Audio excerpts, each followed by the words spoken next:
Is that good for you, is it? Is it? Is that nice? It's sweet sounding for you, Paul, is it? Yeah, I'm just, I can hear Dave. I can hear us coming back through Dave's channel.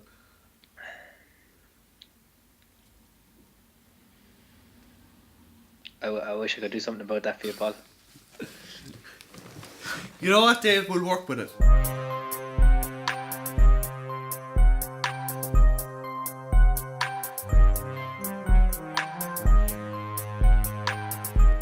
This one's easy.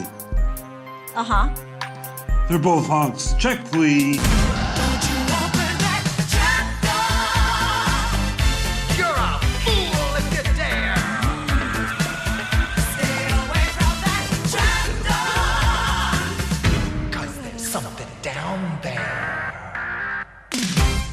What kind of mug you got there, Dave? Got a Batman mug. Batman, what's in the mug, Dave? What's in the mug? Very strong coffee, of which I will be drinking many. And you boys, what are you drinking this evening? Coffee. We had Southern Comfort last night, but Paul wasn't a huge fan. Really? Southern Comfort and Red. Southern Comfort and Red, I'm gonna have to agree with Phil. It's really good, but you know, if you have it after 3 or 4 beers, I find it goes down. It's a bit smoother. Yeah. No, I like my whiskey a bit more earthy. I don't like sugar whiskey, is what I would describe sugar and whiskey together. Yeah. Southern Comfort is very, very sugary. I'll give you that. Anyway, we're recording, Dave. How are you? I'm awesome. Welcome to the podcast. I'm joined by Philip Shanahan.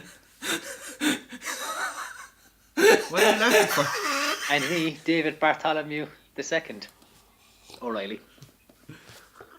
Yeah, we're all here again. Yeah. For some reason. Right, Dave, so we got a story to tell you. Wait, hold on, just before you tell that story. This podcast is to go out only on Good Friday. Only on Easter Sunday. Only on April Fool's Day. Only on... What's the next one after that? We've passed Bridget's Day, like... I don't know what you're talking about, like... Yeah, why you pigeonholing us? How can it only go out in multiple days? Oh yeah, you just edit out which one you want, like... So you go, oh yeah, we'll throw it out for Good Friday. Oh wait. All right, I get you now. Yes, we just only on Christmas 2019. Coming to a holiday podcast near you. All right, so here's a little something interesting that came off the back of the last podcast, Dave. We got some devoted fan that Phil was going to tell us about. What? All 5 people that listen to it? Okay, all right. I don't know if it's a devoted fan. It's as close as we'll ever get to a devoted fan, alright? Yeah. Yeah, okay. All 5 people. Yeah. Scott was telling me that one of his friends... Put this in perspective now for the other 4 listeners. Scott is who? Scott is my 18-year-old nephew. Mm-hmm. Hey, Scott. Hey, Scott. I was waiting for him to reply. He never replied. What a douche. But one of his friends... he passed on the podcast to one of his friends, and one of his friends has listened to it, but fell asleep listening to it, and it played on repeat over and over and over again. While he slept. So if you are that dude that has listened to this again, we urge you to do that again. No, I think my boy's heavily against it. Apparently you were saying he had weird dreams. I could see that. Yeah, we should probably have a disclaimer that like listening to this will probably induce some form of psychosis or lucid fucked up dreams. Yeah. Yeah. Should we put like a proper disclaimer on it? Like don't listen to this while using heavy machinery. Don't use this while you're sleeping. Don't use this at all. Yeah, I mean, because if we're being honest, like, I mean, anyone who would like obsessively listen to this over and over again has to be fucking mental. Probably certifiable, yeah. I think we found our base, I think we found our... we're the only ones that are listening to it over and over again, Paul. Yeah. But we're already mental, that's the problem, like, It's like a causality loop, it just goes round and round in circles. Yeah, so that's crazy. So to that guy, we salute you, and be careful. That's what I would tell him. We have to find out his name for the next one so we can actually properly say hello. Yeah, leave your comment below. Or let us know who you are. Yeah. Or don't. Because if you're really freaked out by hearing that story, you're like, you know what, I'm not listening to that ever again, like. Fuck these lads. Do you know what? I've been having dreams, Scott, and I swear to God, man, all it is like, I swear, it's like human Jenga. You know what I mean? Listen to the three lads talking shit, and all of a sudden, the fucking Easter Bunny was stagging people in trees. Yeah, it was fucking really weird, and like kids were being pulled through glass tubes. That's how it has caught you, Phil. Whoops. If you've experienced dreams like this, let us know. Yeah, call Yeah. 1-800. It's only your stories as well, Paul. It's What are you talking about? the Paul Not comes stories. up. Paul comes up with these. They're ideas that we Great can scenarios. all partake in. You're the only one that's partaking in them. It's fun for all the family. No, not really. I get a giggle anyway. That's all I know. Anyway, on top of that, I've got a bit of a gripe as well about the Halloween podcast. And it's to do with the Facebook posting. All right, sir. Paul, fire away, sir. So I have permission to gripe.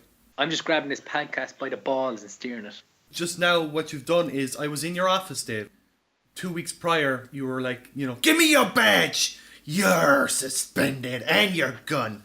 And then I handed over my badge and my gun. My gripe gun and my gripe badge. Yeah. And then 2 weeks later, like, the gripe criminal he's been getting away with it too much. And you've called me into the office like, we need you back, son. I need you back. I need you to do what you do best. Go out and Do it for me. do it for me. And then you put the badge and you put it on the desk and you put the gun and you send them across. And then so basically you've given me permission to gripe is what you said. Yeah.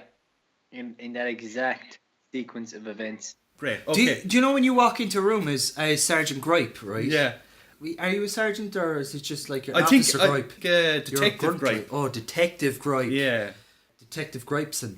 No, it's Detective Gripeson. Gripe Gripeson. Gripe von Gripeson. Yeah, he's you know when he's you got walk German into descent. when you walk into a room, right, and there's a suspect sitting down. It's a female, and you're like, okay, let's ease around this situation before we get the information out of her. Like, do you like pull out a cigarette and just go cigarette? And does she reply, yes, I know? And is that where it ends? Did you get that, Dave? It's completely went over my head. I'm lost. Completely. I was liking you to Leslie Nielsen from Naked Squad or Police Squad. Naked Squad. Naked Squad. Wait, is that the porn parody? Is it Naked Squad? Naked Squad. Oh, now I get it. Okay. All right. I have to do the actions. Yeah. Yeah. But it has nothing to do with Detective Gripeson. I thought it would be like he comes into the office. God damn it, bitch! No, he's like, do you know what I really hate? I really hate getting up in the morning. It's fucking terrible. Do you know what I really hate? You know about the criminals, don't you? You do. Come on. Go. Anyway. Go on anyway, you're griping about Yeah, Facebook. I was griping about Facebook, alright? Because I looked up on the Facebook and the Halloween podcast when it went up. And Phil had put out, of course, multiple posts, like, because, we have to at least try and grow our listenership by every podcast by at least one. Yeah. Otherwise we're failing terribly. So Philip you put up, listen to some fools. I did, yeah. Talking. Yeah. The disrespect for what we're doing here. This is like a serious I didn't write that. business. You wrote it as well. Your No. name was at the bottom of it. No. Dave, Phil and Paul. No, that was That's what all you, happens. Phil. Yeah, No, that's what happens. Just own up to it. And if you can't take this podcast serious, I think you're on warning now. You're on warning. Okay. What I'm trying to say is, everything we're talking about, like, this is serious, deep discussions we're having here. Mm-hmm. We're not fooling around here. Mm-hmm. So with that said, we're on to the next topic, which is it stank or is it wank? Sorry, can you repeat that again? Is it stank or is it wank? Dave, tell us what movies you've been watching lately, and then you have to rate them as stank or wank. Stank being bad and wank being good. Oh. Is that the opening from the film? Ooh. I've been watching, I tell you, I've been watching two things. The first thing I've been watching is the Netflix series Dark. And is it stank or is it wank? It's a bit of both. Without ruining too much, you need to be watching it, Phil. You need to be watching it like right now. It will tick all the boxes for you. Not going to ruin it, but basically it takes place in a small German town and kids go missing. And if you haven't seen the trailer, you need to watch it. But it's some kind of loop that takes place every 33 years. And these children go missing and some of them show up with eye sockets burning out of their heads and all that. Jesus. We finished it last night. It's kind of what we talked about before with what like J.J. Abrams has done with the first season, Lost. And you're none the wiser for any of the characters that haven't watched it. It just keeps opening up these bigger issues and I'd like to say more, but like we'd have to fucking spoil it, and you haven't seen it yet. I'm assuming. Yeah, yeah. Yeah, we'll try and keep spoilers out. Yeah. So the others, we won't spoil it for the other 6 listeners as well. Yeah. I see. I didn't say 5. We've gained 1. Whoever you are. Gained one, Dave. We've gained one. Another mental. But yeah, I mean, I enjoyed, like, visually it's incredible, like, but I mean, story wise, it's a mystery box complex. It presents one problem, and then it just doesn't address that problem. It opens up another question. But what about this? What about the people of Iden? Fuck the people of Iden. We've got this problem over here, yeah. It just keeps going. There's just all these problems, and everyone's like miserable, and it's like, how would I put it? If Stranger Things is like happy comfort food, then Dark is like cold leftovers on a Sunday, except really shitty burnt ones. And it looks nice, but it tastes like shit. So it's a bit of stank, it's a bit of wank. That's all I'm gonna say. Phil, What have I been watching? Yeah. Stank or wank? just tell us what you're watching and then you can rate it afterwards. That's the point of it, alright? Okay, sorry. What have I been watching? I watched The Running Man there recently. Well, what you make of The Running Man? It's a retro film for people who don't know. Arnold Schwarzenegger. Am I supposed to be picking like new films or like? It's just what have you been watching recently? Yeah. I watched that there recently. Yeah. Well, go on. Talk about it. What was your feelings on it? Yeah, I kind of zoned out once or twice in it, but like, I mean, yeah, it's a great film. So it's a wank. It's a bit of both, like. Bit of bum, bit of stank, a bit of wank. What's her man's name in it? She's fucking waiting down the tube at the very end of it. Yeah. Arnold Schwarzenegger comes down after firing the fucking Your man down. the TV producer. Hello, cutie pie. Hello, cutie pie. Fucking, you look like an electric Christmas tree. Isn't Jesse Ventura in that? Yeah, He he's is, yeah. Captain... Freedom, isn't it? No, Captain Freedom, yeah. That's it. I am wearing all this stupid metal gear. I'm going out there and we're going to fight mano a mano. Um, And then you had guys, Sub-Zero. Sub-Zero, yeah. The ice hockey stick. Yeah, the fucking reject James Bond villain. Yeah, it's. Do you know what? It's goofy. It's really, really really goofy. I'd forgotten it totally, and I took out that, and I took out Lockout, that 90s weird apocalyptic film where it's based in a prison as well with Ray Liotta. I didn't even get to that. Yeah, so I have to watch Fortress. that soon. No, it's Lockout. Yeah, it's I'm Lockout. confusing that with Christopher Lambert's one. Christopher Lambert. Yeah, it's Stank Wank, I suppose. As well. Jesus, you're either or in all your films you've been watching. I watched a bad Antonio Banderas film on Netflix. So it was pure stank. Wait. Is it Gunshine? Oh, I can't even remember the name of it now at the moment. It's basically one where he takes a vow of silence after his wife gets killed. And he's trying to find out who did it. The film starts, he's a solicitor, lawyer, like, and... But he's talking at this stage, like... He narrates the movie as well. Oh, So right. the way the movie starts is him sitting in a diner, and then he hears this guy cough out the back, and then goes in, he starts beating the shit out of him, and then he goes, "You must think I'm mentally unstable." You know, Antonio Banderas, like with his... Buzz in Buzz. But let me tell you something. I'm going to go back a few hours and tell you how it was like a year or something. It goes back a year then, and then you see like what led him up to beating the shit out of this guy inside. It sounds like the trailer for the film. I'm not gonna lie, like. They probably could have cut the trailer, but yeah, it was pure bad film. I don't even think it was worth a watch to watch a bad movie just to sit down to have a good laugh at it. It wasn't worth it, like so. I can't think the name of it, but it's on Netflix. It's the moment as of when we record this, which is February. It's the latest in the latest list, so avoid it at all costs. And then I watched one. This isn't too recent, but I did watch one, and I can remember the name of this one, surprisingly, with Aaron Paul in it, called "Come and Find Me." Any good? Yeah, I actually really enjoyed that one. That would be 100% wank.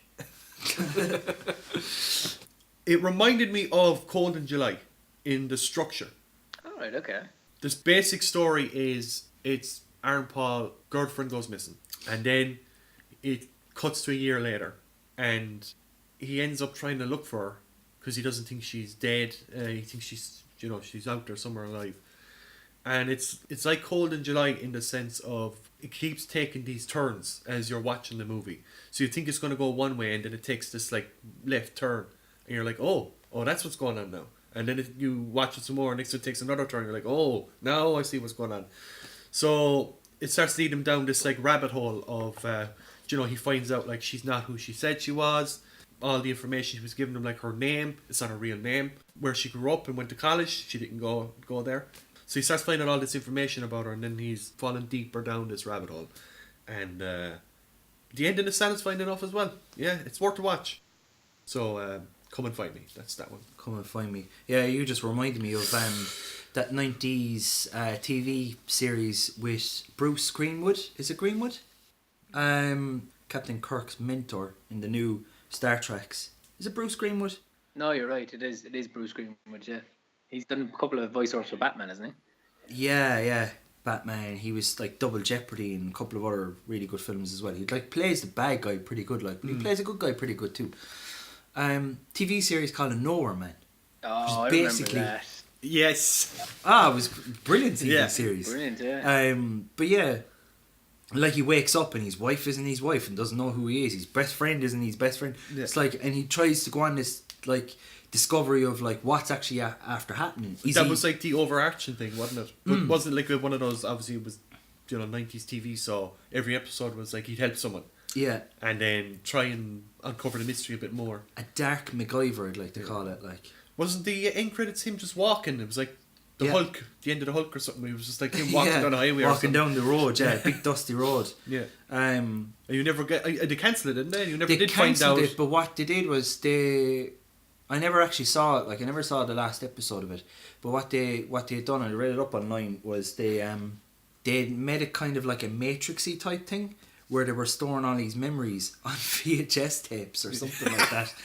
And that's what it was. They were feeding all these weird memories and keeping them on VHS tapes. I suppose that was one way to clean it up or whatever. Like, just speaking of Netflix, another thing I wanted to cover with two of you. How have you found the whole Netflix experience? Is it good? Is it bad? Is it stank or is it wank? It is a stank or wank. Is the majority of the content shit? I don't have a Netflix account. I purposely don't have a Netflix account. I'm not saying that to be like, oh, fuck the system, like. But lately, very much lately, there's films coming out only to Netflix, right? And it means two things, right? Yes, Netflix are giving filmmakers a platform to create their film that they couldn't have created otherwise, right? So they're giving them funding and they're making these films. One in particular, one coming out at the end of February, called Mute, which is famously made by Duncan Jones, Moon and Source Code, right? Famously made. If you know who he is. Famously made. What does that even mean? Made famous. No, that's still stupid. Infamously made. Yeah, it's just stupid. It's English. English isn't my forte. Or my farty. But like, he was working on Mute for like 4 or 5 years before he made Moon. So this is a thing that has been his brainchild for years and something that he's wanting to get off the ground. Now, what that means for the other side, which is the audience, not really great, because like, you don't get to experience what could be, and I don't know. I mean, the film hasn't come out yet, so I don't know if it's any good or not. But judging on what I've seen by the trailer and what I've seen, like the few bits and pieces that I know of the film and stuff, it looks to be great. But we're not going to see it in the cinema. Yeah. So we're not going to get this visual experience. We're not going to get all that sound. Okay, but Netflix is more than films. Like, there's TV and stuff. Well, yeah, maybe. Yeah, sure. I'm watching Dirt Gently. That's on Netflix. I'm watching Star Trek Discovery. That's on Netflix. It's the whole thing of, like you said, Phil. They're creating specific content as a production house. Like Dark is exclusive to Netflix and a couple of other movies like that. Somebody was saying it the other day, I thought it was really, really clever, was if video killed the radio star, then Netflix killed the video shop.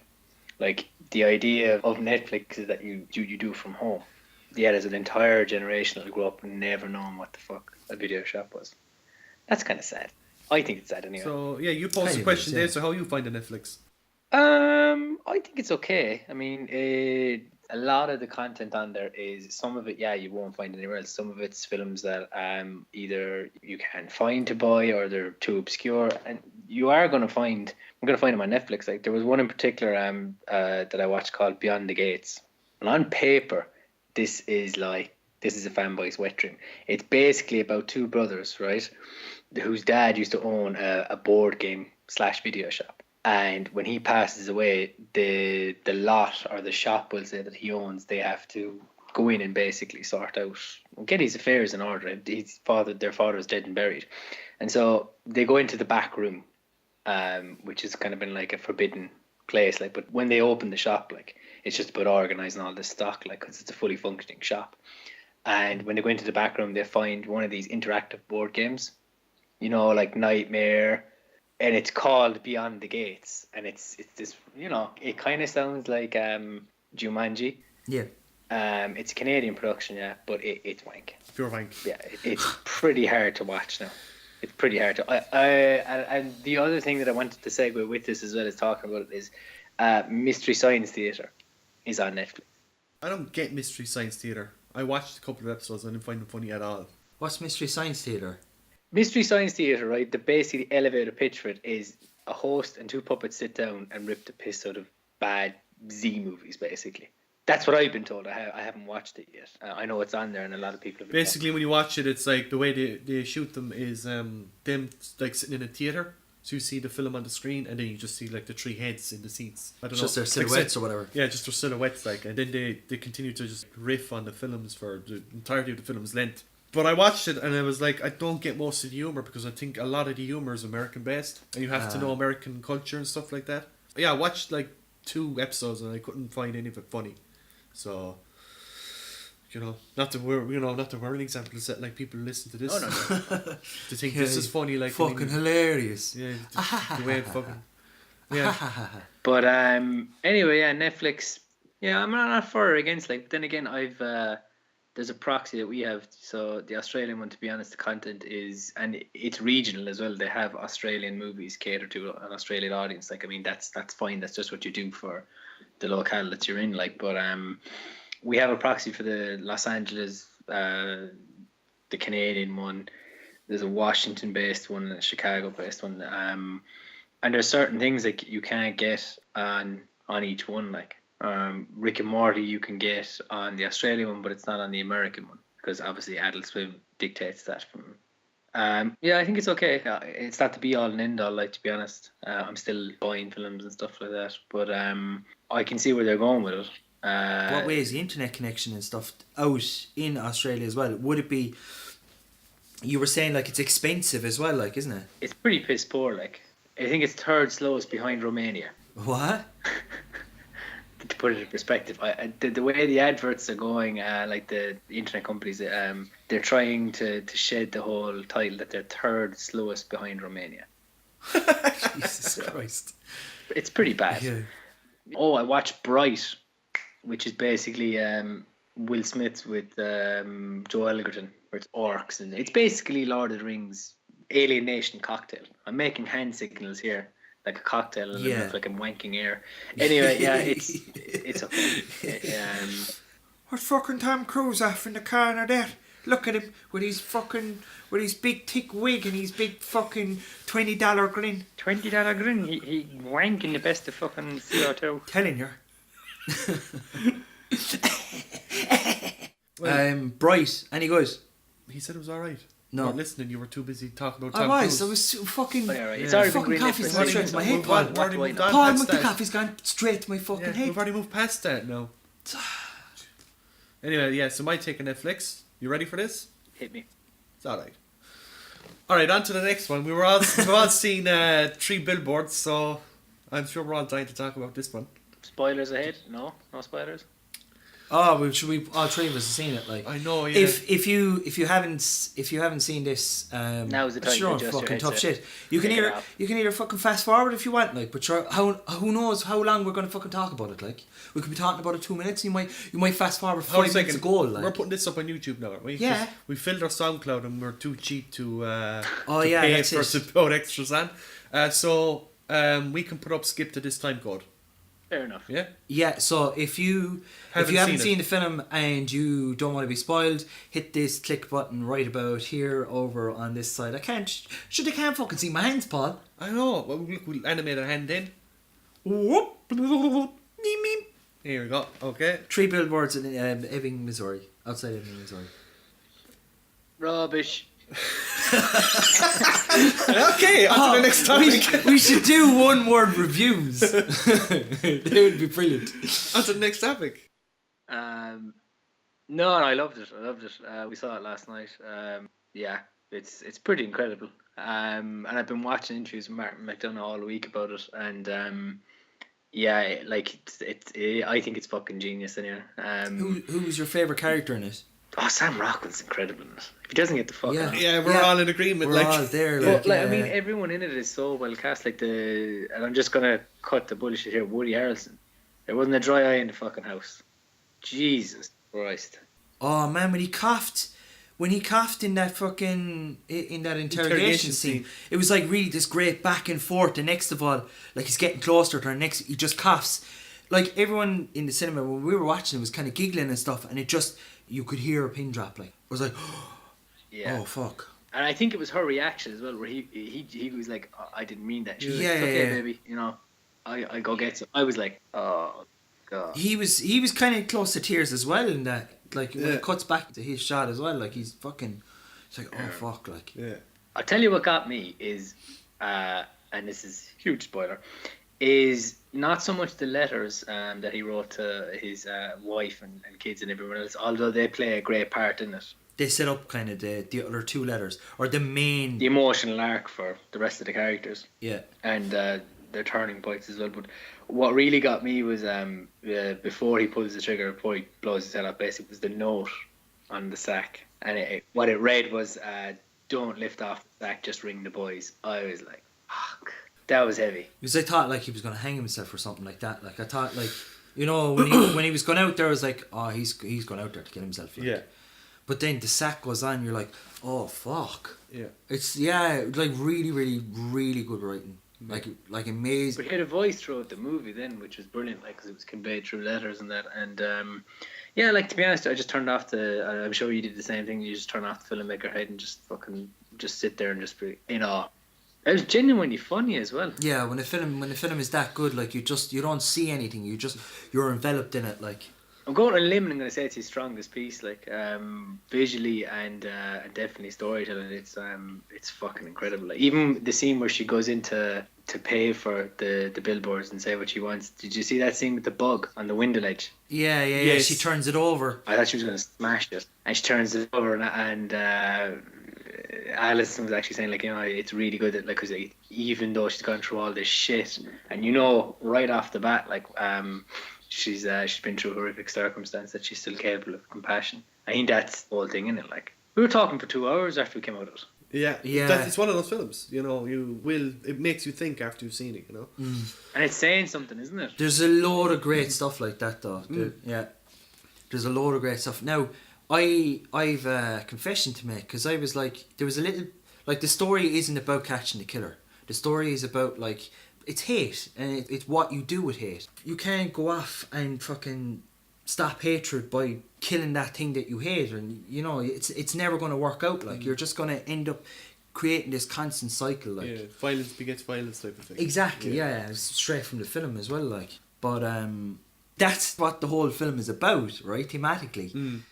But yeah, there's a little part of me when I'm watching it going, oh, is he the fucking killer? Oh, is he the killer? Oh, is he the killer? Yeah. Because there is certain points where they do. But I, like, the minute I saw him in the film, I was like, he fucking raped and killed her and burnt her. Caleb Landry.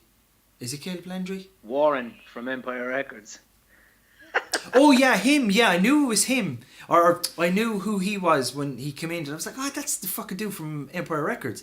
But when he came into it, I was still doubting that he was the guy, even though he explicitly says it. Who's the guy? The guy who they go off to kill. Smash the bunny. Yeah, but he didn't do it.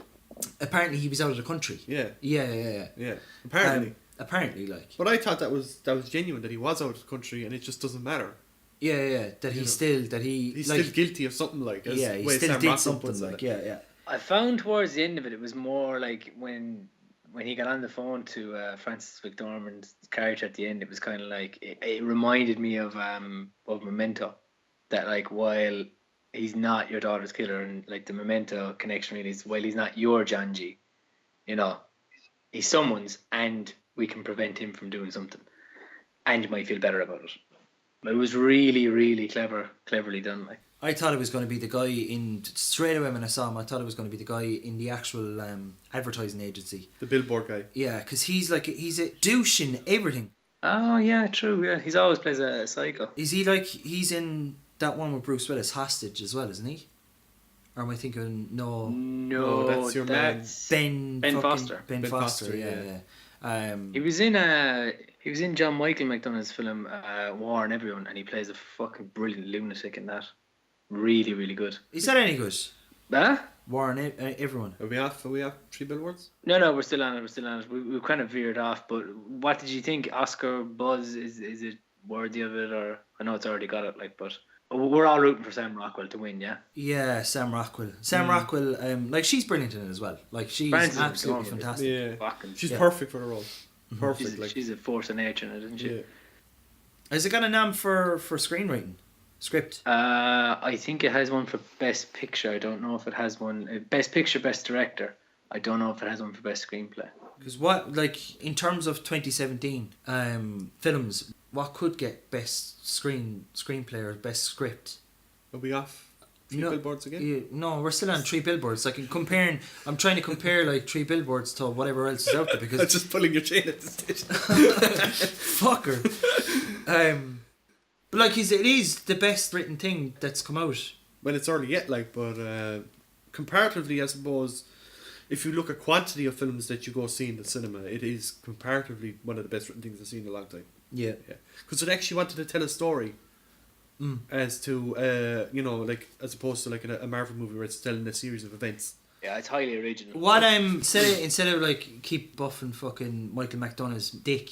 Yeah. What were the things that you didn't like about it, or things not that you vehemently hated or anything, or like, because there probably isn't, but Is Gripes back? Is he? yeah, Gripson is back. Is he get the badge once again, Dave? Are you sitting inside your police chief's seat and you're like, you've got multiple badges under there? I forgot where my badge is. Little in joke there if you've seen it. Oh yeah.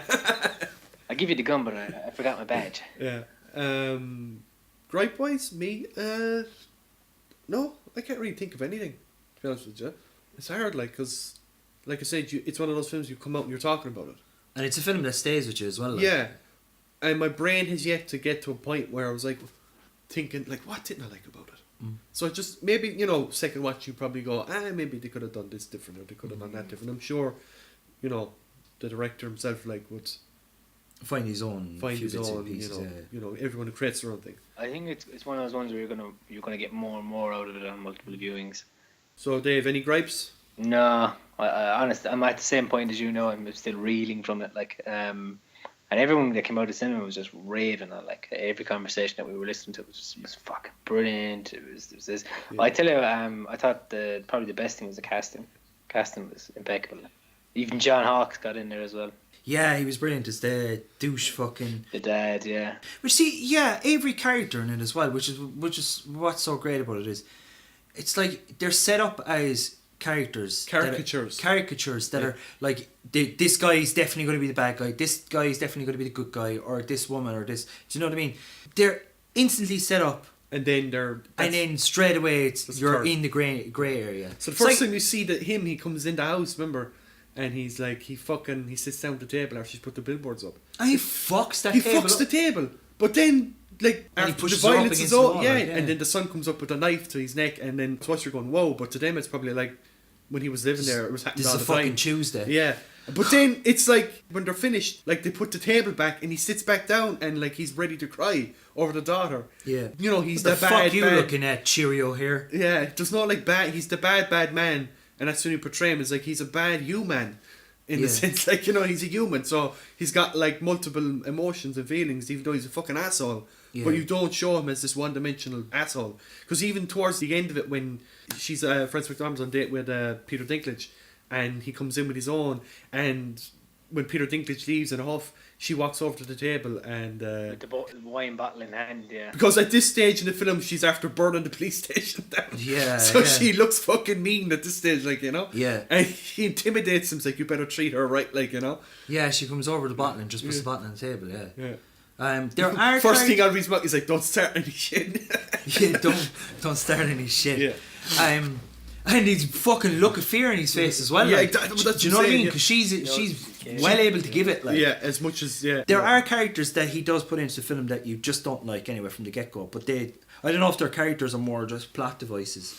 But the mother, like she's really really funny. Like not Frances McDormand, Sam Rockwell's mother. Yeah. And she's really really funny, and she's a racist, and she's a complete fucking nasty piece of shit. Like. Yeah.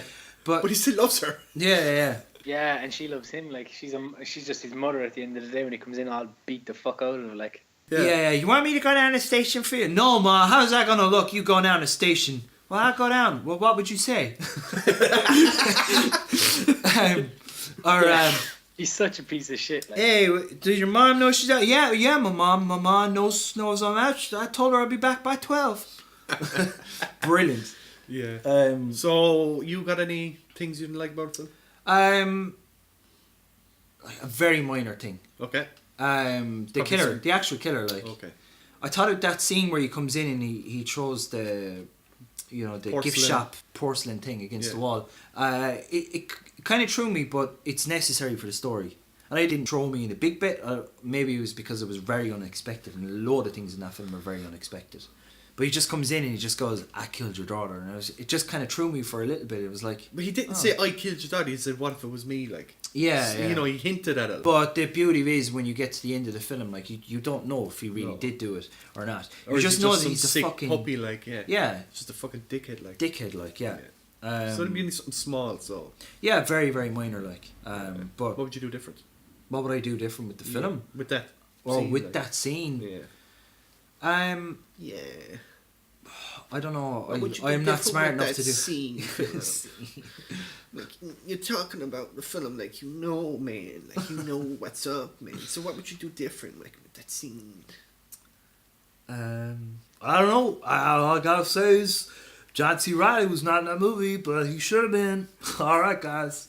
Outside my baby puppy, I called him Alex after that game. Alex the kid. Before we started recording the podcast, it was going about John C. Reilly, just like talking about his life. But every story he starts, it either starts or ends with him like doing something really like Fucking weird. not even weird, but It's just just like off the like it's his biography, right? And he's talking about certain stuff. Like he's Yeah. like, Yeah, well, this time we were on the set of Magnolia, and Paul Thomas Anderson comes up to me. He says, "Okay, we're gonna do the scene with the frogs." I'm like, "That's really weird. I don't get what the frogs are about, man." And he comes up to me. He says, "Don't worry about it, John. You're just gonna run. You're gonna lose your gun, and it's gonna rain frogs." I'm like, "Fuck, dude. Okay." And then I flushed the toilet.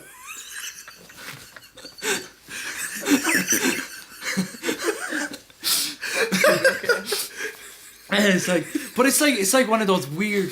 It's not. Well, it starts off like it's one of those behind the scenes featurettes of DVD or whatever. Like, that's another thing that Netflix can't do.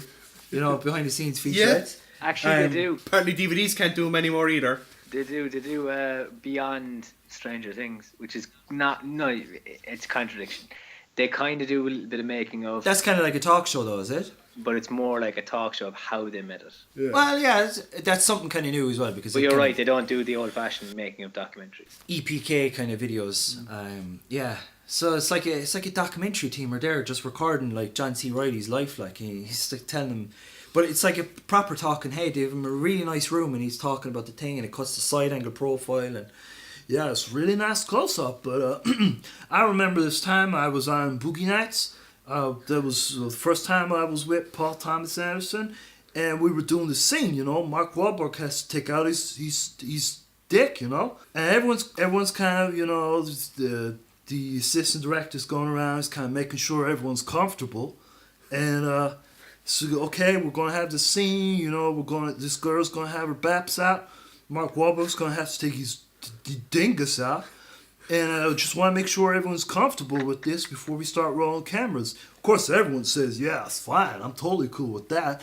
And then cameras start rolling, and Mark Wahlberg falls over because he steps on the girl's fucking rollerblades, and out of nowhere, an ashtray goes up his ass. So I'm like, what the hell's with? 1 second, Mom. So she's just after getting her results. Are you okay, Mr. Is everything okay, Mr. Yeah, sure, it's fine, whatever, man. But yeah, they had to stop filming for like a whole week because Mark Wahlberg's ass was so widened after this ceramic ashtray had gone up his anus. It was the whole way up there, man. You could I remember going up to Mark and I was like, "Hey, Marky Mark," he said, "You shut your fucking face." I can't do Marky Mark, but whatever, man.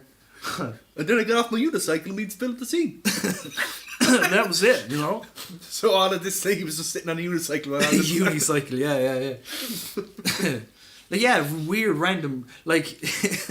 Weird random moments of John C. Reilly's life, like. I'd say that dude would have I gotta stop gearing up with Will Ferrell, man. Cause he's just not funny anymore. But his hair is kind of weird. But hey, whatever, dude. But yeah, little pretty boy hunks. What's that line again? Sorry, what's the fucking? Is that the Steve Brule? Yeah, Steve Brule. Yeah, even hunks for children once. Stupid pretty boy hunks. I don't care.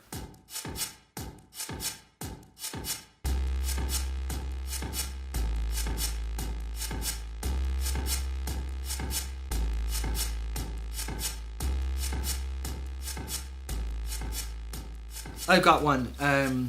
A type of film that you would love to see made that you don't think has been made. Not necessarily make yourself, but like to see that you don't think has ever been done yet. So either Paul or Dave, who wants to go? I think I've already answered that question. I want to see a live action version of Hungry Hungry Hippos. I mean, I was pretty clear on that the first time we had this fucking conversation, alright? It still hasn't fucking happened yet. So, yeah, I don't know. Paul, have you got a blow pitch? by blow. I mean, like we do live in an era now where, like, you can make fucking movies out of anything. Yeah, Rampage. They made a fucking movie out of Rampage. Yeah, but we've got got Battleship, an Emoji movie, and Pixels. an Angry Birds movie. So give us a breakdown of it, Dave. How would you think the movie would go? Basically, right, it would have to get a little bit Jumanji-esque, I reckon. But instead of the little balls, they eat people. Oh, people have been turned into marbles. Yeah, I mean, it's simple. Like, it writes itself. No, like they're in these. They're in, like, do you know those plastic running balls like they had in Jurassic Park? Possibly, yeah. Which they keep going back to. By Zorbs. Yeah. And is this would it be a live action or animated? No, totally live action, man. I mean, bring in the animatronics. Like, Stan Winston's boys will they fucking slap that shit together. Like, give them fucking 2 band-aids and a fucking peanut and they'll fuck it. And then what happens when they catch them? Oh, is it like they're in this like arena and it's like this big mad flat landscape, and then you just see like how many hippos? Is there 4 or 8? 4. I think it's like 4. Yeah, so there's like 1. But in yeah, each. if you put it in an arena, then you get like it can be like almost like a degenerate gambling game. Like, who's actually going to get fucking eaten? Like, Yeah, you got the audience outside. and then you bring in the Running Man-esque version of it. Yeah. Where it gets, we just go fucking hard hard with it, okay? There's kids in those little plastic balls. Chop down on these. No, sorry, this isn't hard art. This was we have to appeal to the widest audience, so this has to be at least PG-13. PG, all right. So the guys are running around on the balls, all right. I'm thinking they're either like the ones in Jurassic Park where they're driving them, the new Jurassic Park, where they're driving them, or they actually have to run. So which would you think? I think the running ones, because they have to use their own physical dexterity. Yeah, I think so too. And if they get tired, then the hippos are going to get fed. Yeah, you could have it like a chubby. You could have it like a chubby fella. Yeah, there's always a fat ass and of course that he's the guy that Nice. Yeah. So he's like running in the ball, and he's like, "Oh my god! Oh my god! Oh fuck!" And you think, how the hell did I get myself in this you can set him up situation? as the comedy relief for the first like 10 minutes, where you think he's going to be the guy that survives with the hero till the end. Yeah. And then he's like running the back. He's like, "Oh my god, man! Oh my god! This hippo's up my ass, man! Oh god, you gotta let me out!" And he's like, "Charlie, I'm coming, Charlie. Just stay on course." And then like you see the hippo like going, "Ram, ram, ram." I don't know why it sounds like Pac-Man. Yeah. But he's getting closer and closer, and next thing you just see like the hippo. Then he's just like, "Charlie, no! No, Charlie! Veer left! And he's like, oh my god! And you think he's going to, he farts as well. He goes, you know, because he's comic relief. He's Yeah. It's like, oh god, it stinks in this ball, man. And you see the mouth of the hippo come down, alright, and then it like cuts to like inside the mouth as he's inside. It's like slow motion, and then you just see the mouth just like close on the ball, and the ball just starts squishing into like an elliptical sphere, like, and then it cuts inside, and you just see like the roof of the mouth of the hippo coming right down in his head, and Inside, the bone just starts buckling, like and blood. Yeah, but just then, as it's about to give that red mist, because if we're going for PG, right, it's got to be like just at that point that you were saying, Paul, that it's about to collapse, and you're about to see that red. You cut to somebody, and I have that somebody putting a squirt of ketchup on a plate. Cut up to Billy Duke.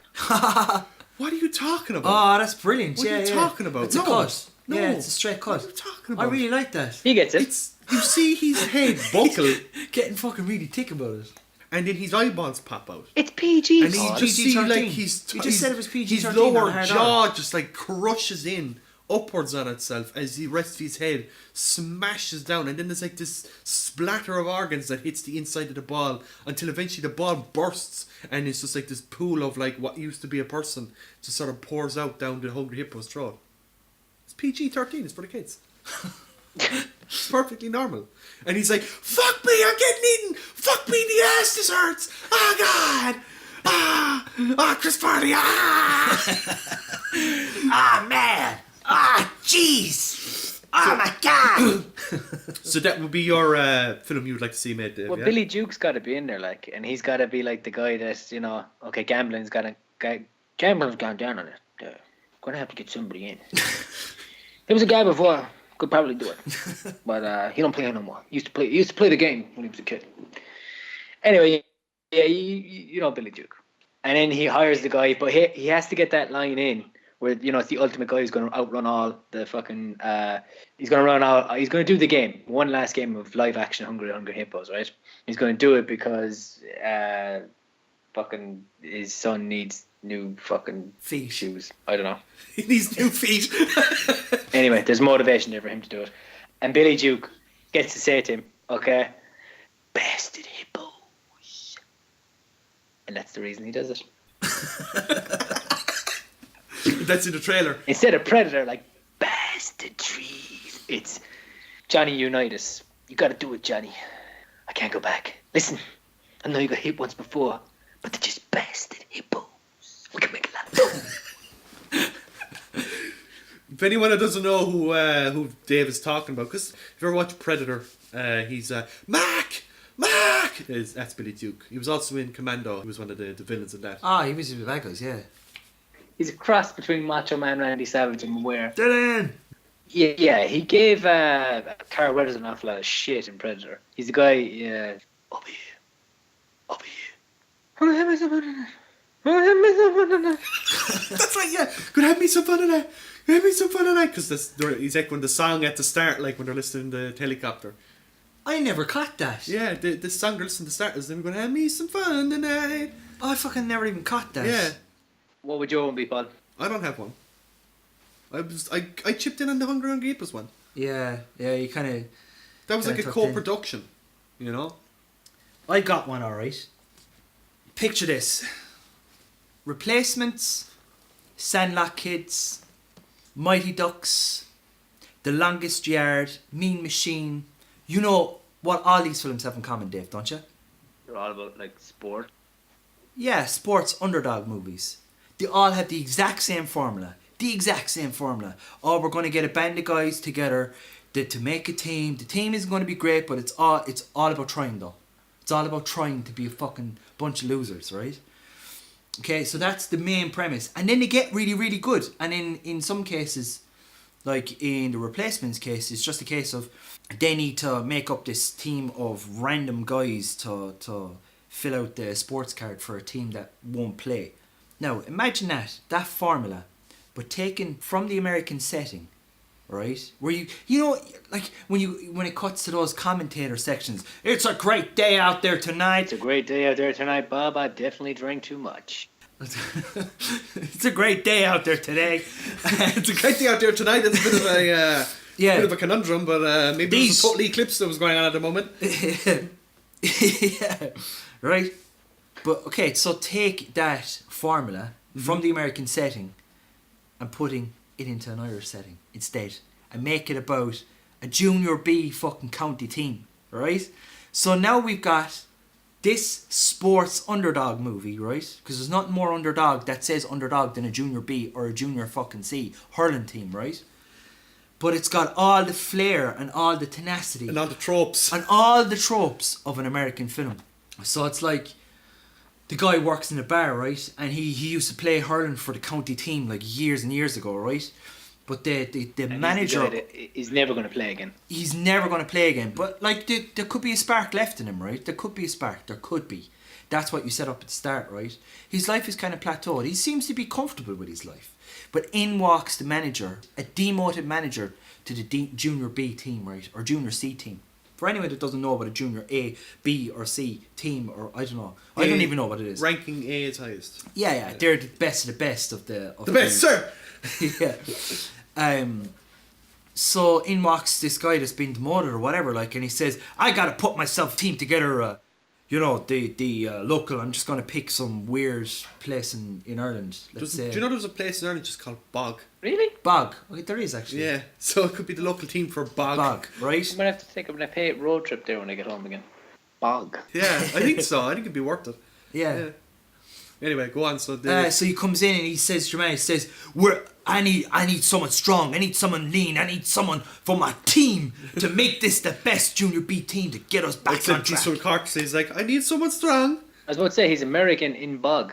Yeah. I need someone strong. I need someone lean. I'm telling you now, we can't win it without you, John Regan. It's just like this film would be like super polished and all, like it would Yeah. look like an American film. It except has it's all in of Ireland. those slow motion, okay, let's say the team is assembled, right? And it's a bunch of like idiots and we can throw in some Irish tropes in there as well, just so we have a happy marriage of Irish meets fucking Yankee trope, right?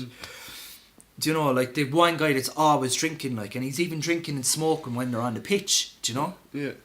And catch the fucking ball, Jimmy! The fuck? Do you know? And it flies past him and he takes a swig out of his fucking buckfast and a packet of fucking rock. Packet of crisps. A packet of crisps. Packet of peanuts. But you know that point in those movies, like the team like manages to pull together, all their conflict is all ironed out and creased out, and now they're all playing like fucking wondrously. Everyone in the locale is like, oh, I never thought that could happen. Like local newspapers, national newspapers have picked up on how great this team is. Like this is a fucking junior B team in fucking like county fucking hurling, like from Bog, like, or wherever, like, and it cuts to that scene, right? That one match that's going to take him out of like that low ranking position to the top ranking position, but the bottom end of the top ranking position. Now, not to get ahead of ourselves, they're still fucking team of losers, like, right? Let's not blow smoke up their arse here. Like. Yeah. They're out of the shit, but their feet are still wet. I'm with you. So we've got like, okay, think of it as, from this point in the film, we've got the music cuts in, and it's like fucking an anthem, and like. Right, we don't have Irish commentators, we have American commentators. For some reason, some weird American like PBS channel is after picking up on The hurling. news story of this team that's making this spectacular comeback. Because they do have that could work actually, yeah. They do have like hurling teams and stuff in New York. It's a big thing, like. So you can have the American player in it as well, who comes over from New York. And has moved there recently. And he's like a pure suave, like. No, he's also like a loser, but they have him on anyway, like. Oh, okay. Do you know what I mean? Like, so you have that just for poops and giggles, like. Yeah. And then that's where the American and a Chinese man just to sell it abroad. Yeah, well. Yeah, sell it to the Chinese. Yeah, we got to do that as well. So we got to have a Chinese guy in there. You should have a gag where he's selling like Irish flags, but they're actually Iranian flags because the colour is backwards. So picture this, right? We get to that point in the film where they have to win this match, and everyone's behind this team. This team is like come from nowhere, and we're just on the precipice of amazing stuff, right? So cut to close up of the grass, slow motion, and a foot goes down, and next of all you just hear the music. And now these two teams, I haven't seen a battle like this back since 1998. What do you think of that one, Greg? Huh?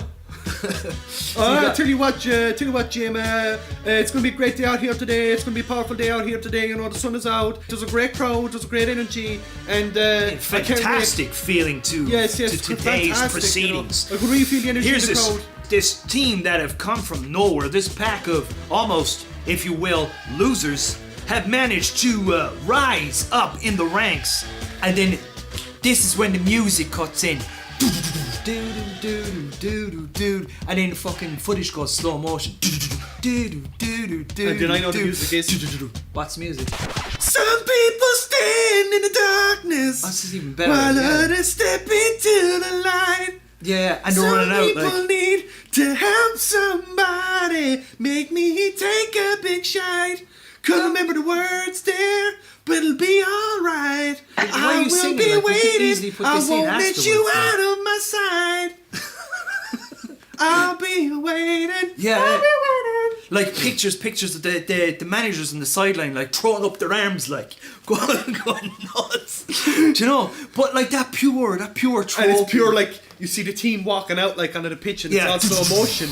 It's all slow motion, like. And there's fucking steam. Why is there steam? There's never steam at these because- games. Like it's because- fucking just a concrete shade. No, it's Ireland. It's after rain, and now the sun has come out. It was raining like 5 minutes ago, and now the sun has come out. Do you know, like I don't know, the goon has it where they come out under the, is it a turnpike? Is that what they call it? Where they come out under Yeah, that? it's called turnpike, And American football movies, they come out of that big long corridor. They're coming out of like a concrete shed. Yeah. The Like, concrete GA shed. they're not even like, they're running across the car park. Like. But it's shot beautifully. Like, it's shot amazingly. Like it's like not slow supposed motion to be of funny. like their studded boots, like on the grass as they're like walking. You know, the whole team are walking past in a line. Yeah. So like you have And the schlitter in the hand, like. Did we mention that there was hurling? Yeah, I don't think we actually mentioned it was hurling. We just said it was always a team. It's like the B team. We never the actually mentioned junior it. B team. This yeah, is it's hurling we're talking yeah, about. Hurling, yeah. Oh, it's hurling. Yeah. No question. Hurling. We've got this American commentator, and we've got the local guy. Oh my God, he's after flicking that up down at the top of the pitch now, and he's an absolutely fantastic player. I'm not gonna lie now, you know what I mean? And his day job now is a solicitor. That's what he is. You know, but he's a barrister. Yeah, and you need the American commentator using like the lingo of the area. Schlitter. Yeah. Well, as Shawnee just said, he's hit that a flake, and that's gained the home team a point. He's stepping up now to the 45 line. For any of you American listeners that don't know what the 45 line is, well, it's very simple. Oh, he's after pucking the schlitter straight over the bar. Oh my God, the crowd goes wild. This guy could not hit a bag of spuds last week, and now he's driving it from the 45 line. I can't even watch this anymore, Jim. This is crazy. Alright, Phil, shut the fuck up a second, alright? Sorry. Bring us to the end here. Do they win or do they lose, but it's like that graceful loss where they've learned a lesson? What's the ending? Oh, well, like you have to, what's the conflict? You have to figure out what the conflict of the film is. Is it the actual junior A team? Like a group of lads from the exact same part of the county that are like, who do these guys think they are? Like, do you know, they're going to push us off our fucking... Well, it's like you said. I don't even know if the conflict is an underdog story, so it's about improving themselves. So did they prove themselves in the end by winning, or did they prove themselves in the end by showing that they're worth their salt? Like, even if they lost, it's like they make it a hard battle. So maybe the team they're facing is like the top team in Ireland at the time. It's not even like a championship game. It's It's not it's even, like a friendly. It's like the sort of friendly between the two teams. Do you know what they've built it up because of even this. better again, right? Let's go back to that idea of the other team is actually from the actual same part of the parish, right? But they're the better players. No, because that's perfect. No, man. you got to make it nationwide. You got to go bigger, right? Think big. It has to be the best team. They won the All Ireland last year. Jesus, what's that? Oh, it's gone. Sorry. And someone's car is after being broken into in the car park. That was your time up. That was it. That was your time up. Pitch is over. Done. We'll never know how that ends. I want to see that film made though. Yeah, I think it would be a great film. So I was thinking, because we were talking about it there, tropes. What's your favourite tropes in movies? When you see it come up in a movie, you're like, I love that trope. That's a great trope. I'll tell you what mine is. I'll get you started. Dave's there. For anyone that can't see Dave, which is everyone. Nobody can see him. Yeah, what are you talking about? Nobody can see me. I'm invisible. I'm in Australia. They might be able to see you, alright, but fucking... Dave is there, like swish-washing his eyes. Stop fucking moving the fucking thing. You mean this? Jesus Christ. This is serious business now. This is unacceptable. It's unacceptable. We were recording this in my fucking living room, and the only bit of soundproofing we have is when I pull the curtains behind. Yeah. Yeah. It's semi-professional. Unacceptable. Don't ruin the illusion. We're in a studio and I'm there with you. I'm not thousands and thousands of miles away in the upside down back arse of Australia. Okay, so my favourite trope is what I like to call grenade face. I don't even know if it has a name. I'll explain it to you. I don't even know if it has a Renee face. Did I hear that right? Yeah, grenade face. As in a hand grenade and someone's face. So grenade face. Oh, okay. Now, I don't know if it has a name, but I'm going to describe to you what it is, alright? Okay. And we all know it. Yeah. Because it is a trope, okay? Okay. It might have a name, official name on TV tropes, but you know what? I don't know if it's there. Because, quite honestly, I didn't bother looking it up on it. So, and I like my name better. And if it has a name on it, it should be changed to Grenade Face. Okay. Okay. So, Grenade Face is, in a movie, Hold you know, yourself. usually in an action movie or something like that. Mhm. It's the bit where, and it doesn't always have to be a grenade, but it always has to be some sort of explosive. I'm with you. Okay. It's the bit where there's the guys are shooting each other or they're in the middle of a battle, and then it's usually the hero throws a grenade at some guy, alright? And you know exactly what I'm talking about. I know exactly what you're talking So about. the guy he either picks up the grenade or he looks at the grenade and he just has this look of like resignation on his face just before he blows up. Oh, yeah. I know what you're talking about. He sees the grenade and he goes, well, this is happening. And then he blows up because he knows there's nothing he can do about it. So that's grenade face. That's one of my favourite tropes whenever that happens in something. Is it a trope or is it just... It is at this stage because it happens so often. It's definitely a trope. Like, But is a trope something not wider or is it just... Like, is a trope like a thing that's like a certain thing that happens in a genre film, or is it like a trope almost like what makes a genre film? Is it a trope or is it a trend? Is that what you're trying to say to me, Phil? well, it is a certain thing that happens in a genre film. I don't A think certain thing what that I'm happens in an fucking action saying film. anymore. It's a trope. Has to be. Yeah. Grenade face, I like it. Yeah. Dave. I think on the spot, I'd have to say that I've been thinking about this a lot lately. Actually, it's funny as you mentioned it. I don't know if it fits into the bracket of what you're talking about, but I did notice a disproportionate amount of films where people died on spikes, and it starts in the late 80s and it finishes up in the mid 90s. Mortal Kombat, The Crow, you know, it was just like the way, if you were going to kill a bad guy back then, it was die on a spike. Fall off, do a miraculous, massive skydive off a building or swan dive, backwards swan dive, and just into a spike. I have a fondness for it. Mortal Kombat, a great ending. First Mortal Kombat, spikes. How's he going to kill him? He's going to kick him off a stone temple. What's he going to land on? Spikes. Spikes. But now, to be fair, in that case, I mean, That's taken from the game. from the though, game isn't it? anyway. But there is a trend there. You're right, of spikes. People. The getting hit. Rock, the one with the, you might get, remember, I don't like pussy ass shit. Do you like Elton John? Because it's funny, you're the Rocket Man. When that line is delivered, what does he fall on? Not before he's hit with like a half-ton rocket that propels him 60 meters out the fucking window. He lands on a spike. Yeah, like a piece of rebar or something, isn't it? The only bit of originality in those deaths that I found in my in-depth research of channel surfing is Broken Arrow. Oh, I haven't seen that in a while. Broken Arrow has two of my favourite tropes. Is Christian Slater a trope? I think we've moved on to mine is like obscure, like overly Overkill. That's what I'm going to call it, Paul. Overkill. So in Broken Arrow, there's a guy that Christian Bale is fighting on top of a train. Now the train is going, we'll say like a couple of 100 miles an hour. The chopper comes down, You right? said Christian Bale. Christian Slater, sorry. I was like, Christian Bale.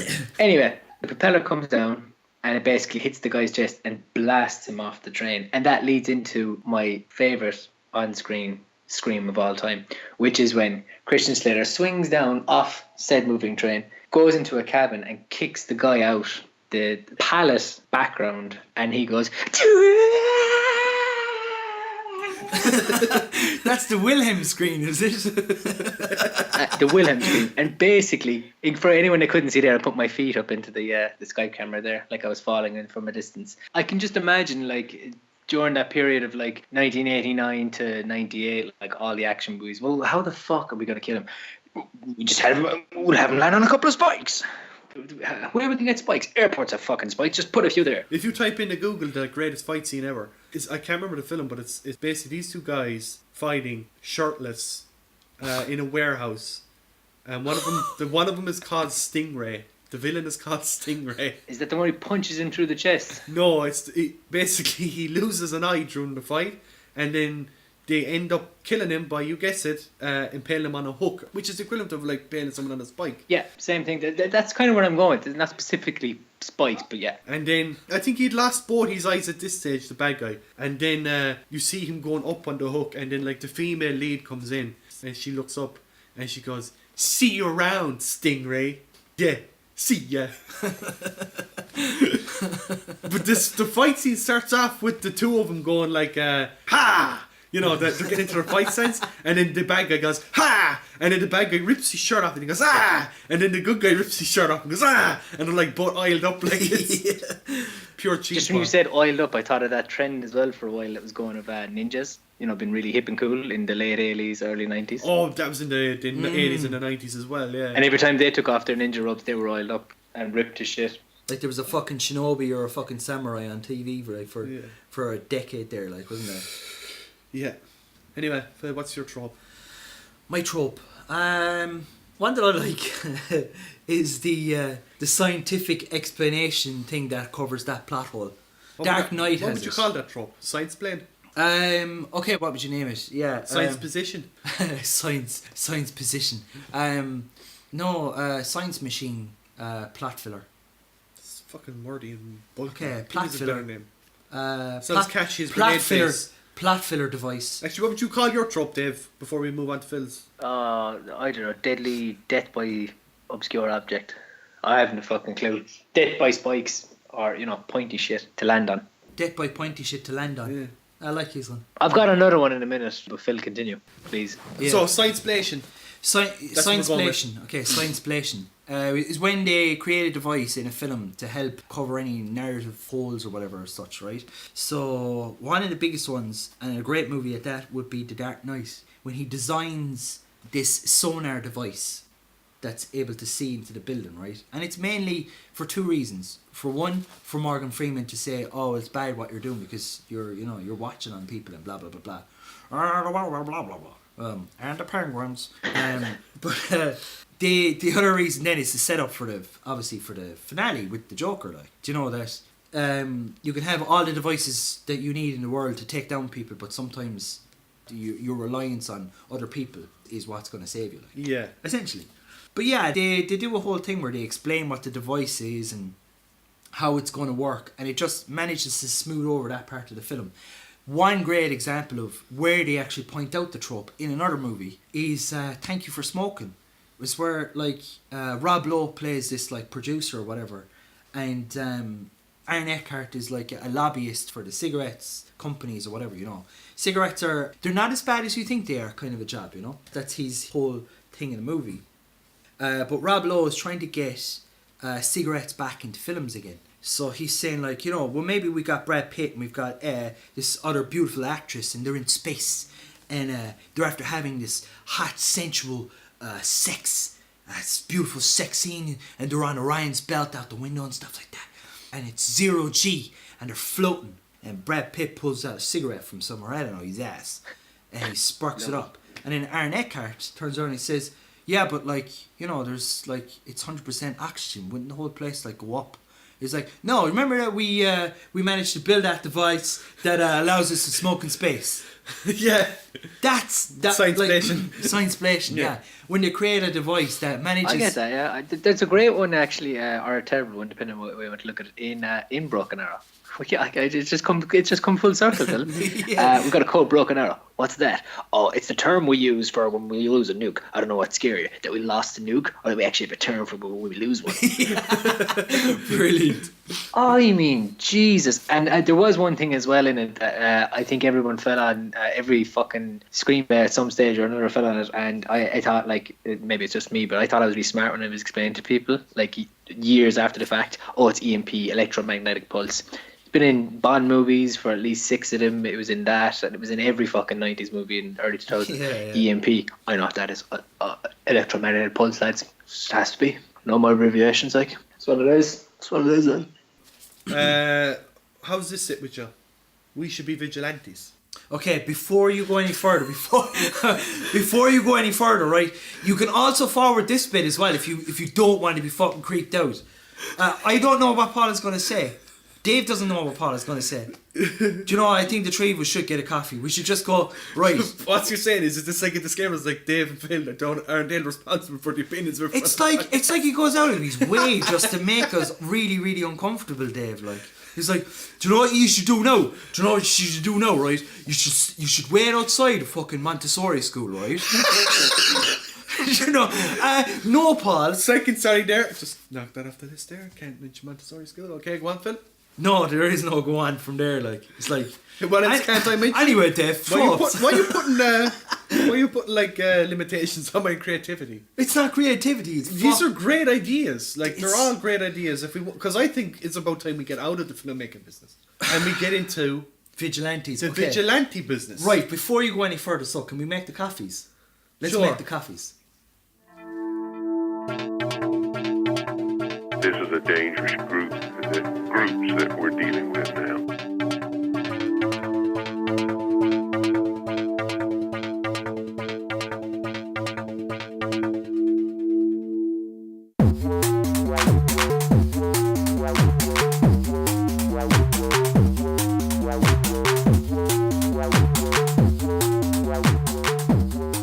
Back to the podcast. Paul, what's the title called again? I said we should be vigilantes. As in the three of us. Yeah. Okay. We will be off the books crime fighters. Okay, I'm in. Go. Okay, you're in straight away? Phil hasn't said anything, so maybe he needs some convincing, so I'm going to lay out the whole process here. Right. Okay? Convincing, yeah. So, yeah, look, everyone knows. We are vigilantes. No, everyone knows the guards are shit. Alright, the cops are crap, alright? Look, to all our listeners, alright, cops are crap, alright? Can't trust them, they're never around when you need them. The only way to do things is to take matters into your own hands. What I'm saying to you, listeners, is don't let your parents hear this. Anyway, so what we're going to do is we're going to do exactly that. The crime is through the roof. Things are getting bad. There's no way out. People need help, Dave and Phil. And you're just going to sit in the sidelines, Phil, and say, fuck them, they can help themselves. Fuck them, they can help themselves. Well, we can do it, alright? And we can do it by getting a windowless white van, and we're going to drive around in that van, and we're going to fight crime. And we might put like a red stripe down along it. I don't know. Maybe. A windowless white van. We can call it the... Can we put a 69 sticker on the front of it and call it Herbie's? No, I was thinking we can call it the Vengi bus. The Vengi bus, okay. Yeah, because eventually, because we become cult heroes from all the crime we will be fighting. Alright? Oh, because vengeance. Yeah, we'll be known as the Vengi Boys. And we'll even have our own, hit song, which would be a cover of the Venga Boys Are Coming, except it'd be the Vengi Boys. The Vengi bus is coming, and criminals are jumping. Right, so that's we'll drive around in the Vengi bus, the Vengi Boys. Okay. So we're obviously going to need weapons and stuff like that. An arson. Yeah. So, I mean, look, we can't get our hands on guns and stuff, so we're going to have to make do what we can make. So what would you prefer to have, Dave? Like we make? Yeah, we have to make our own weapons. So what would you be carrying around with you, Dave, if you know... If I had to fuck someone up, like, they weren't going to listen to me. Yeah, if it fucked someone up, like... Well, I'm going to say a hammer with a fork on the end of it. And is that like a fork taped onto the handle so you can use it to eat your dinner? No, I mean like a table fork, like. Yeah, that's what I'm saying. It's taped onto the handle. Like table forks, like, you should just listen to me. And the hammer is the business end. Also, I think the fork would be a nice place to put my chapstick. Because it's going to be cold out there. We're going to be fighting crime in sub-zero temperatures, and I don't want to get chapped lips. I'm sorry if I'm the only one thinking my own, hygiene and whatever. No, I completely agree. Is there a fork at the end? Like it's just duct taped on, man. Okay, I'm going to prototype and send you a picture. Okay. Yeah. So the hammer end, is it? Yeah. So, yeah. So can you like crush garlic as well with it on your off time? I think I'm bringing my culinary experience to this. It's like you're hammered down with the garlic cloves. Boom. I don't give a fuck about no garlic. We're talking about fighting crime here, Phil. Yeah, but what's your weapon? What's my weapon? So you don't want to be it, so I tell you what your weapon is. No, I want to make a weapon. Your weapon. weapon is... I want to make a weapon. No, you don't get to because you're not convinced yet. I have to try and convince you, that's the thing. Okay, go on. So your weapon is going to be bicycle chain with some garden shears on at the end of it. Okay, so what you do is you just sort of swing that around.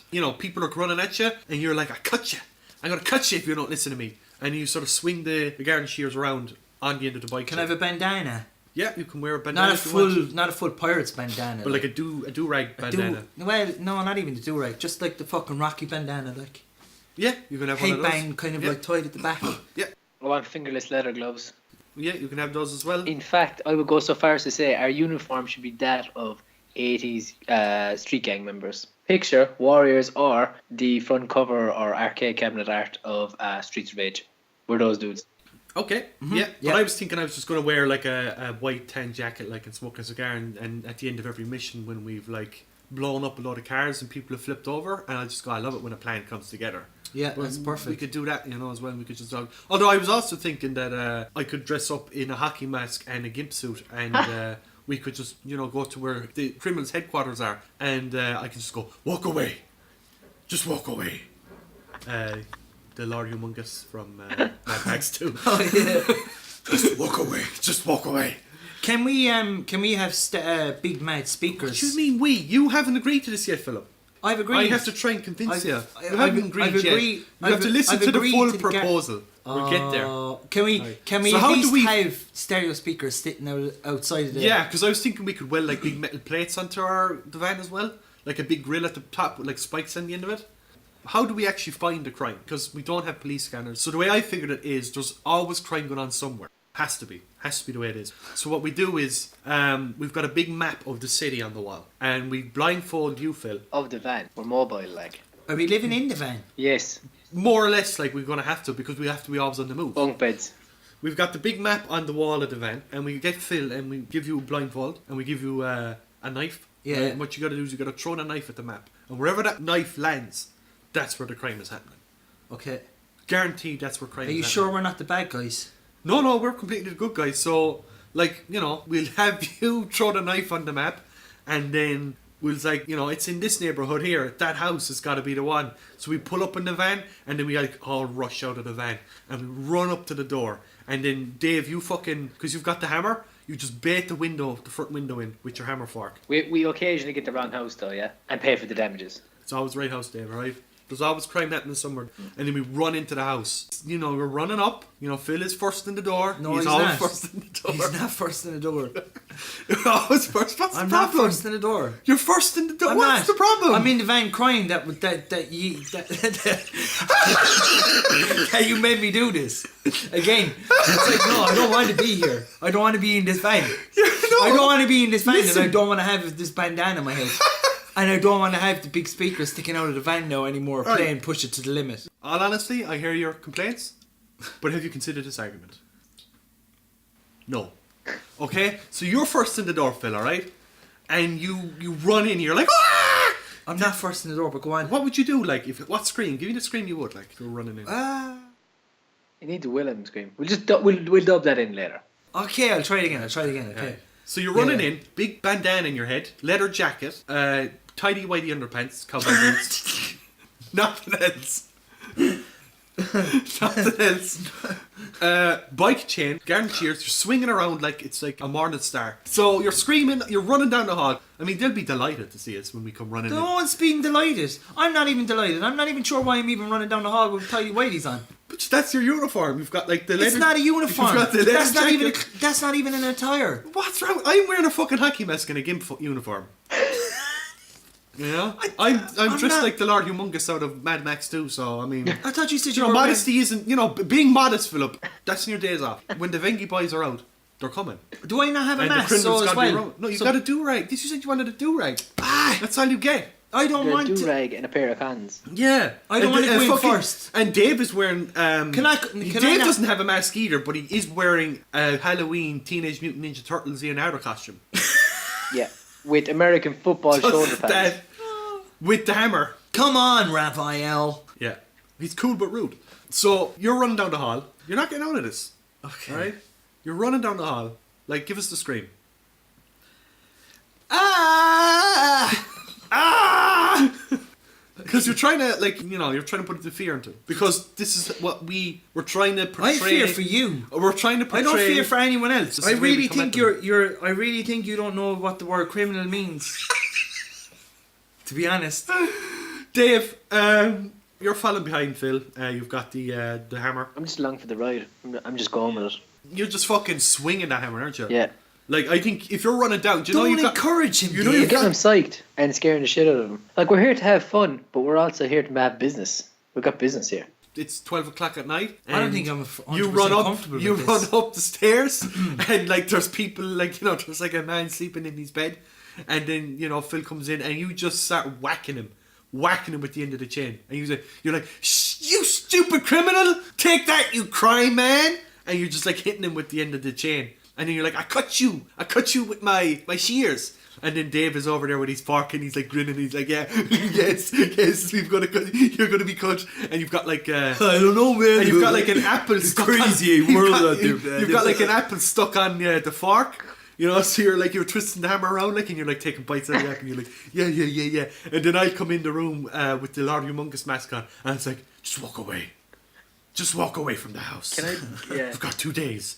Walk away. It sounds like some serious home invasion shit. Like, No, It this does. is we're vigilantes. What are you talking about? just on the surface. But what you've told me is this guy's just having a sleep, and we just beat the shit out of him and cut him up, and ate an apple in the process. Yeah, but Yeah. you can't disprove that he wasn't committing crime, that he never did. Oh, right, sorry. Okay, we forgot to mention that. Anyway, you're on board with this anyway, Dave. So there's no backing out for you. I got no problem fucking somebody up for sleeping. Yeah, all right. And then what happens is, I think if we do that for like 2 weeks, what do you think? 2 weeks? I think we'd become folk legends. So they'd be like, the Vengi boys are coming. The criminals would be like wetting their pants and be like, anytime they'd see like a white van with armor plating and a big thing sticking out the front that's used for spiking cars, they'll go, the Vengi boys are coming. Because those vans are so common, you know. Oh, no. And they'll run. And then eventually, like, the kids love us. We'll become folk heroes. Like, I think we'll be able to go around to schools, you know, and we'll be doing like shows and stuff. Do you know what I mean, Dave? Action figures. Yeah, we'll set up our own action figure line and we'll come around to schools and we'll do talks. Instead of like, karate chop, you'll have like Paul with real smoking action. Ha. Yeah, because we got to promote ourselves as well, you know, we've got action figures to sell. We got to teach you how to look after yourselves. Yeah, but that's what you're doing, Phil, so what's the problem? Not in tidy whities, I'm not. You are, you're running down, your tidy whities and your vest, your leather vest with your fingerless gloves. Look, you get to fight crime and work on your tan. What's the problem here? Like, what is the actual problem? Yeah, what is the problem? I don't understand what the problem is. Everything we're doing here is above I don't board. have a 10. You will. Listen, if you want a tan, all you gotta do is fight crime in your undies. You'll be golden bronze in 3 weeks' time. I'm telling you. Can we push it to the limit? Playing when we're driving the truck. Yeah. Push it to the limit. Yeah, see, I was thinking that, but no. I was thinking more of Some some people stand in the darkness. Oh, there's where So, tidy whities. What do you think of that, Dave? You in? Yeah, I mean, sign me up. Phil, you in? Yeah, Not he's like in. not Great. like a choice. And we're going to be vigilantes. That's great. Fantastic. The Vengi boys. Alright. The Vengi boys or the Vengi boys. Yeah, either way it works. I think what we're going to have to eventually do is we're going to have to print T-shirts for these, and if we get 10 listeners by the end of the year, we'll give away T-shirts. One.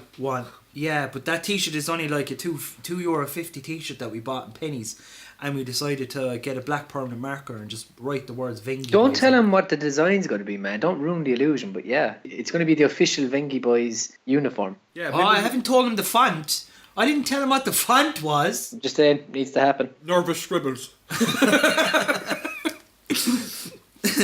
Why did we draw 2 black nipples? You're excited. Order now and get your Dave the Macho Man Randy Savage doll today.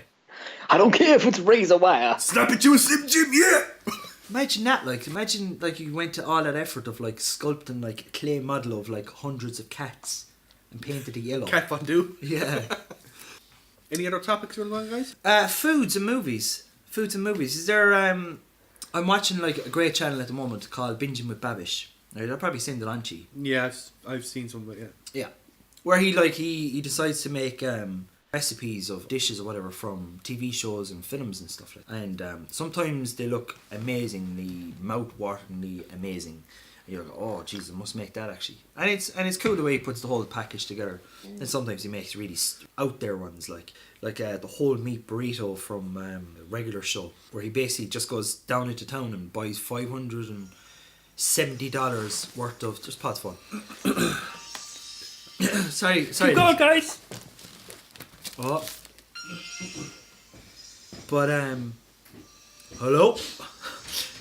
Right in the middle of the podcast. That's staying in there. Continue anyway, Phil. Fucking asshole.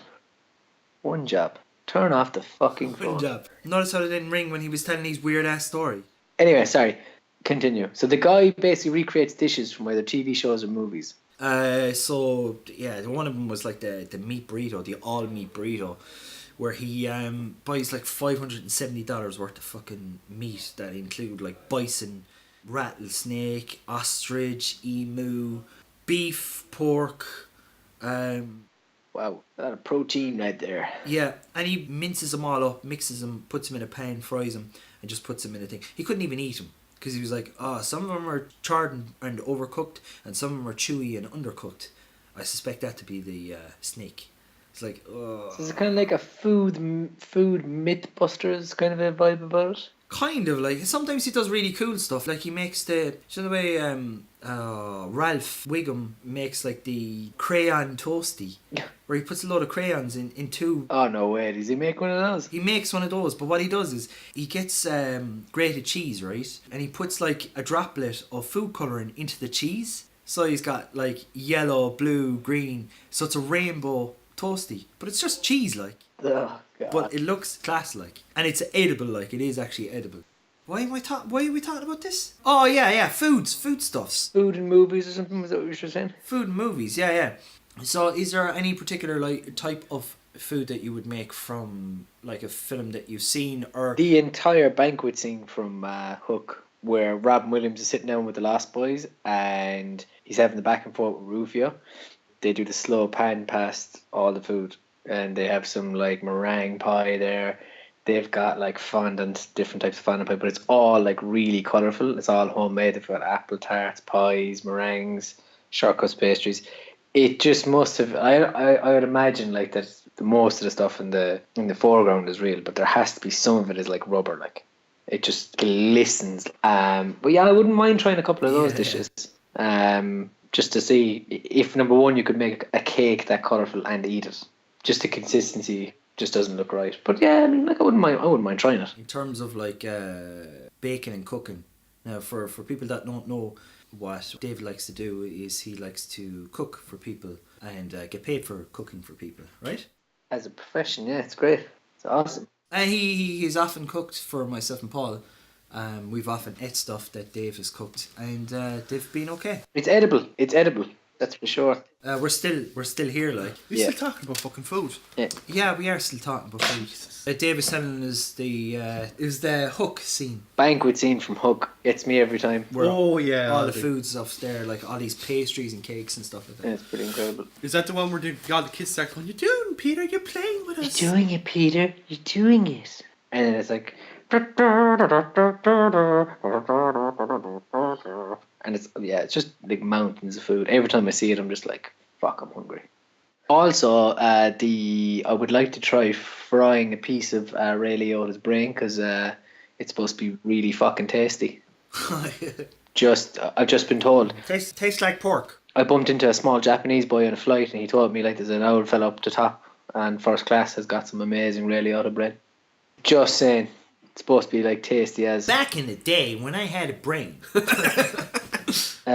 Yeah, that I would go so far as to say, yeah, food and film. I don't really notice it that much. Is there anything that you've like comfort food and types of films that you would either watch over again or whatever? Like I suppose it's easy at Christmas time to like pick out that favourite film that you like to watch at Christmas and eat, I don't know, a box of roses or fucking gingerbread cookies or something, I don't know. But is there a certain kind of like thing that you would eat when you're watching films? No. Just eat anything that's around you. I don't really associate it like. No, not for me anyway. You don't make it a thing like. No. Winter, alright, yeah. I mean, I make a badass pasta bake. You get like, some nice sauerkraut dough to get up the sauce. And we never usually eat that at the table. It's always in front of the TV. Like, yeah, pasta looks pretty good. I think it's funny the way that like you associate popcorn with the cinema. I really have to look at that. Why is it popcorn like? And nachos and hot dogs. Why? How did that come about? Like tortilla with cheese.